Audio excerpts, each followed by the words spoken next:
Hello there, welcome to this video in which it's all about the left-hand stride. Let's get straight into it. The first one is to do it without octaves. So you're going to choose a chord type. I will choose major 7. And you're going to just do what I call a pinky bounce, first of all. Just get used to doing it in a few local areas and try to be as steady as you can, as equally dynamic as you can, not too loud, not too soft. And you're just going to take the chord type that you've chosen and chromatically move up and down a little bit, just to get used to your little finger being independent from the other fingers. I use the ring finger on black notes, but I should use the little finger to demonstrate here. Just to get used to that kind of movement. So I'm just moving around locally on that major 7. Let's do it with a whole diminished chord type. I have to use the ring finger on the black notes. You can too, of course. So just getting used to that bouncing style, nothing too complicated. Let's just do it once more with a 7 chord.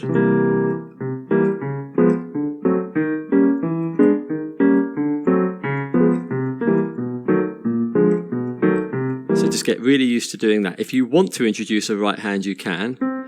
You could introduce it as a whole chord by doing the same thing, but to make it more melodic, you might kind of do something, maybe make it longer. Instead of just doing it with one bounce, you might do it twice on each one. And you could do something like that over the same notes of the chord.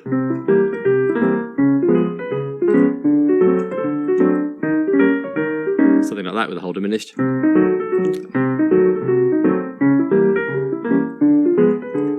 that's going to help you just get that hand independence and that especially pinky separation from the other 4 fingers. That's very, very important.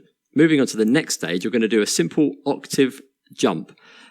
Sometimes you might jump over 2 octaves, but try to aim with 1, because sometimes it gets muddy if you go down here. For example, if you have like A flat or something down here, it's starting to get a bit muddy, or even an F. It just gets a bit too muddy. So some of them you don't want to get too high either, because if you start here on this C, it's far too high. The left hand never comes up here, especially in stride. So you'd start 2 C's down below middle C, and that's okay. When you get to B, it gets a bit too high, so you might want to go to maybe the F or the G, and then go down lower. My G doesn't work. A flat, kind of do it there. A, do it here. B flat, do it here. So it doesn't matter where you put the octave is my point, but just get used to playing an octave, and sometimes you might jump over 2 octaves, so you might play a C down here, or let's just say B flat down here, and instead of playing the chord here, you might play it here. It's your choice, but the general idea is you'll start with the C 2 below middle C. Let's do a minor 7 chord this time, twice, and that's it. You just get used to playing that simple bass note with that note, with that 4-note chord. You can do, of course, just a 3-note chord, maybe just a minor triad and then to a major triad. Move up chromatically, D flat, major, minor triad. And of course, the more you do this, the more precise your left hand will get, and I recommend doing it eyes closed, just to really drill that precision. And if you want to put the right hand with it again, you could do it as an octave, like we did earlier. So where we are now, let's say E flat, major, minor triad.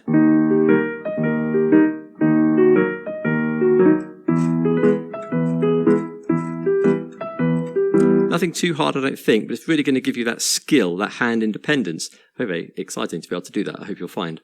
So that's the simple octave stride with the pinky, for my American friends.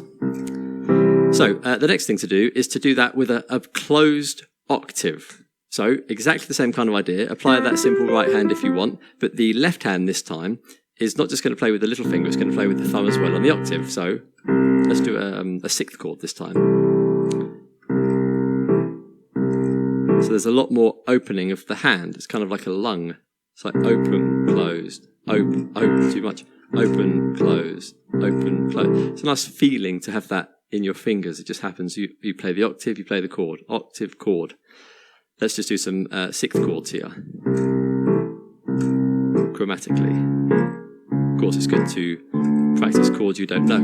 It forces you to learn some. And F6. Of course, you can do a minor if you want, but aim for that octave, chord, octave, chord, 3-note chord or 4-note chord, your choice, or whole diminished, also 4-note chord.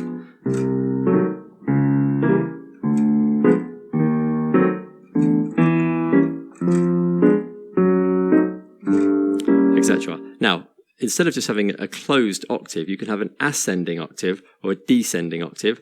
And the next thing is you're going to mix those around how you want.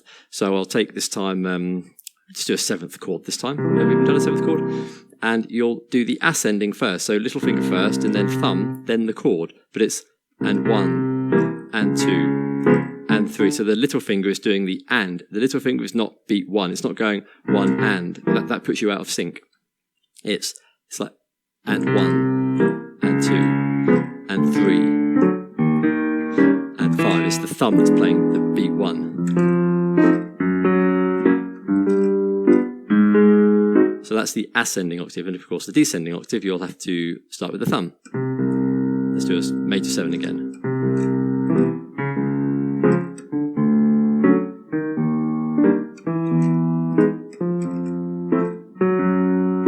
And then, of course, you'll just mix them together how you want. Sometimes it will be closed, sometimes ascending, sometimes descending, sometimes just one finger. They're the only variations that you have, really. So I'll start with an ascending, descending. What chord are we doing? Major 7. Ascending, descending, and then a single finger. And then descending, descending, ascending, together, descending, ascending, etc. So try and get used to doing those variations and apply that right hand if you want to. Now, I wanted to say one other thing, which is a nice little practice idea. There is a nice way to connect two chord types, because of course in real music you're not just going chromatically like this all the way through keys. You're moving, you might go from C and then you go to F and you go to B flat and G and D. It'll be all over the place. And there's a nice little thing that you can do, which I call a chromatic drop. And I think you can add this to your practice once you've got used to doing this. And the idea is that you'll play your octave or however you want to do it, open and closed, it really doesn't matter. So let's just go around the cycle of fourths, because this gives you a purposeful different chord each time. So C is going to go to F, F is going to go to B flat is going to go to E flat, etc. Counting up 4 each time. And you're going to chromatically drop from the note above by a semitone, half step, to the note you're aiming for. So we're landing on F next. We're going to come from call it F sharp or G flat, it doesn't really have a name, let's call it F sharp. It's going to drop down to an F. So you're going to go, I'm doing this ascending, major 7, twice.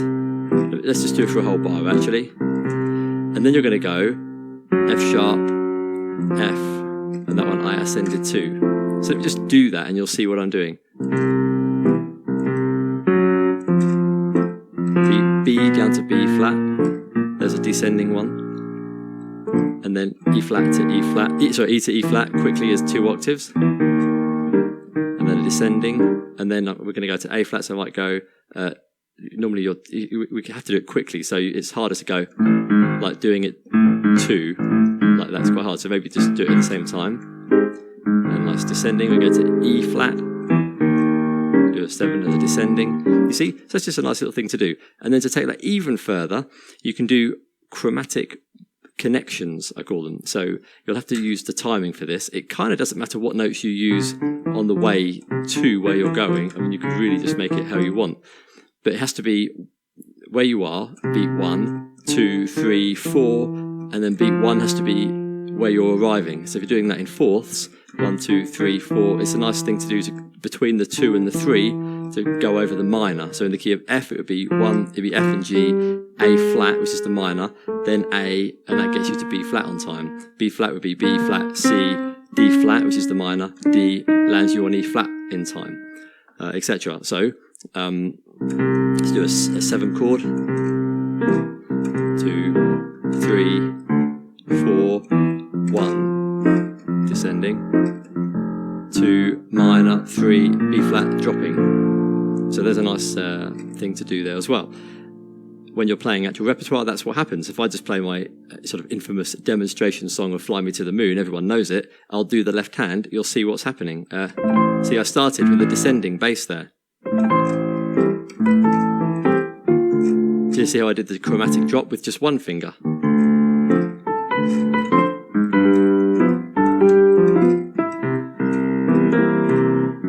drop as an octave. There was an ascending octave there.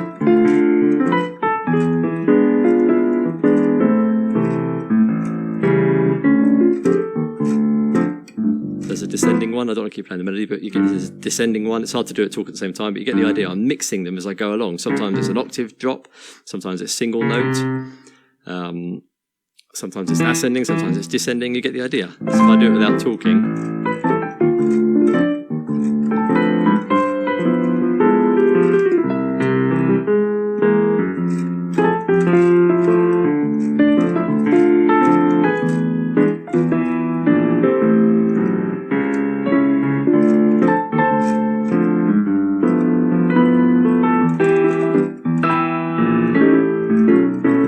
See, that time I'm doing a walking, but I'm doing it as a kind of ascending.